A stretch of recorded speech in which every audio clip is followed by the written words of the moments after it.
மாணவர்களே, 12ஆம் வகுப்பு படிக்கக்கூடிய மாணவர்களுக்கு அதிகபட்சமாக 17 வயது இருக்கலாம்.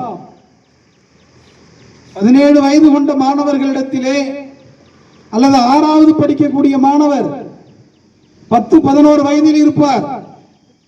அந்த மாணவர்களிடத்திலே என்ஜினியரிங் பாடத்திட்டம், பொறியியலுடைய பாடத்திட்டத்தில் இருக்கக்கூடிய புத்தகங்களை கொடுத்து 12ஆம் வகுப்பு பாடத்திட்ட புத்தகங்களோடு இதையும் சேர்த்து படியுங்கள். 6ஆம் வகுப்பு மாணவர்களிடத்திலே போய் உங்களுடைய பள்ளி பாட புத்தகத்தோடு பொறியியலுடைய பாட புத்தகத்தையும் சேர்த்து படியுங்கள், என்ஜினியருடைய பாடத்திட்டத்தையும் சேர்த்து படியுங்கள் என்று சொன்னால் நிச்சயமாக நீங்கள் ஏற்றுக்கொள்ள மறுப்பீர்கள் என்று நான் கருதுகிறேன். உலக அதிசயம் என்னவென்றால், மாணவர்களே, போன வாரத்தினுடைய உலக அதிசயம் 306 ஆண்டு கால சாதனை. ஓராண்டு ஈராண்டு அல்ல, 306 ஆண்டு கால சாதனை முறியடிக்கப்பட்டுள்ளது. 306 ஆண்டுகளுக்கு முன்பு 19 வயதில் ஒருவர் கல்லூரி பேராசிரியராக இருக்கிறார் வெளிநாடுகளில். அப்படி ஆனவருடைய பெயர் என்ன அப்படின்னு கேட்டீங்கன்னா, கோலின் மெக்லாரின். 19 வயதுல 306 ஆண்டுகளுக்கு முன்பு, அதாவது 1717ஆம் ஆண்டு 19 வயதுல கல்லூரி பேராசிரியராக இருக்கிறார். 18 வயது 346 நாட்கள் கொண்ட ஒருவர் கல்லூரி பேராசிரியராக இருக்கிறார். அவருடைய வரலாறு எப்படி போகிறது என்றால், 5வது படிக்கும் பொழுது 10 வயதில் பொறியியல் என்ஜினியரிங்கினுடைய பாட புத்தகத்தை வைத்துக் கொண்டு, பள்ளி பாட புத்தகத்தையும் வைத்துக் கொண்டு சேர்த்து படித்ததனால் அவருடைய வளர்ச்சி, கல்வியில் அவருடைய வளர்ச்சி 5வதுல இருந்து டபுள் ப்ரமோஷன் கொடுக்கிறாங்க. 10 வயதில் என்ஜினியரிங் படிப்பை முடித்து விட்டார்.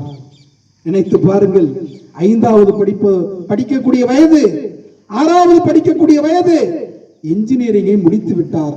அப்படி முடித்தவருடைய பெயர் நாதன் தாமஸ். இன்னைக்கு உலகம் முழுவதும் கல்வியாளர்களால், அறிவியல் விஞ்ஞானிகளால், சிந்தனையாளர்களால் உச்சரிக்கப்படக்கூடிய பெயர் நாதன் தாமஸ்.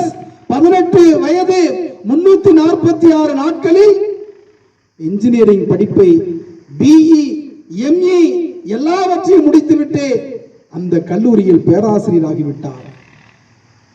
இதைத்தான் நீங்கள் புரிந்து கொள்ள வேண்டும்.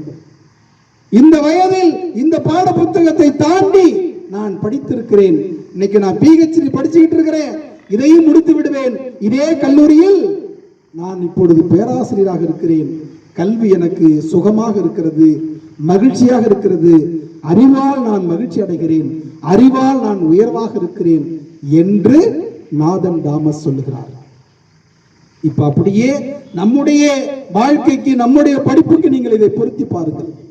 18 வயது 346 நாட்களில் ஒருவர் கல்லூரி பேராசிரியராக, அதுவும் கௌரவ பேராசிரியர் கிடையாது, படித்து முடித்ததன் அடிப்படையில், அறிவு சிந்தனையின் அடிப்படையில் நியமிக்கப்பட்டிருக்கிறார். நாங்கள் உங்களுக்கு சொல்லுவதெல்லாம், 6வது படிக்கக்கூடிய நீங்கள் என்ஜினியரிங் பாட புத்தகத்தை வாங்கி படியுங்கள் என்று சொல்லவில்லை. 10வது படிக்கக்கூடிய மாணவர்களாகிய நீங்கள் பொறியியல் என்ஜினியரிங் படிப்பு புத்தகத்தை வாங்கி படியுங்கள் என்று சொல்லவில்லை. உங்களுடைய பாட புத்தகத்தை 35 மதிப்பெண் எடுத்து உங்களுடைய உழைப்பால், யாருடைய உதவியும் இல்லாமல் தேர்ச்சி பெற வேண்டும் என்பதுதான் நாங்கள் சொல்வது. அது உங்களுடைய வாழ்க்கையை உயர்த்தும் என்பதுதான் எங்களுடைய கருத்து.